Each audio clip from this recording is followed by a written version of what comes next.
এইটো বহুত সিৰিয়াস ঘটনা।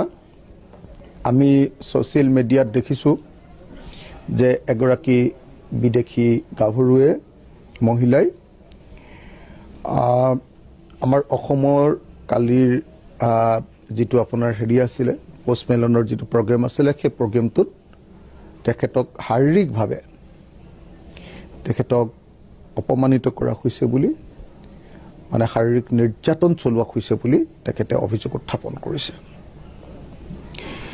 এটো বৰ দুৰ্ভাগ্যজনক ঘটনা যে অসম চৰকাৰে পোষ্টমেলনৰ প্ৰগ্ৰামটো পাতিছে, কৈছে যে আমাৰ ইয়াত পৰ্যটন বৃদ্ধি পাব লাগে, কিন্তু কোনোবা দুষ্কৃতিকাৰীয়ে যদি মহিলাৰ গাত হাত দিয়ে আমাৰ ইয়াত পৰ্যটন বৃদ্ধি পোৱাৰ পৰিৱৰ্তে উল্টাকে পৰ্যটক আমাৰ ইয়ালৈ নহাটো কনফাৰ্ম হ'ব। সেইকাৰণে এই ঘটনাৰ মই গভীৰভাৱে নিন্দা কৰিছোঁ।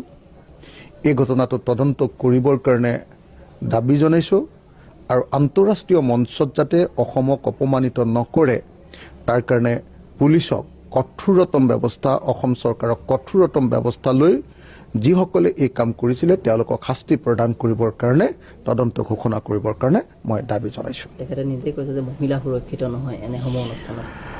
মানে সেইটোৱে তেখেতে ক'লে যে ভাৰতত মানে অকল অসমৰ নহয় গোটেই ভাৰতবৰ্ষৰ বদনাম হৈ গৈছে। এতিয়া কৈছে যে একচুৱেলি কি হয়, এটা কনচাৰ্টত এটা ডাঙৰ প্ৰগ্ৰেমত পুৰুষ মহিলাই সকলো একেলগে থাকে, আন্ধাৰত থাকে, চাহ পোহৰত থাকে, ইজনৰ গাত সিজনৰ গা লাগি থাকে, একেলগতে ডান্স কৰে, নাচে।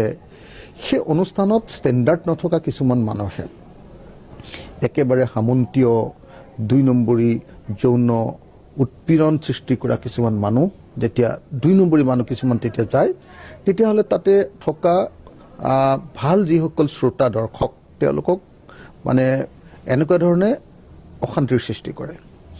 এইটো হ'ল মই ভাবোঁ যে কিছুমান ছাবষ্টেণ্ডাৰ্ড অসমীয়াৰ কাম বা ছাবষ্টেণ্ডাৰ্ড ভাৰতীয় মানুহ কাৰোবাৰ কাম, যিটো বৰ দুৰ্ভাগ্যজনক ঘটনা। এনে ঘটনাই অসমৰ প্ৰতি অসন্মান আনিছে।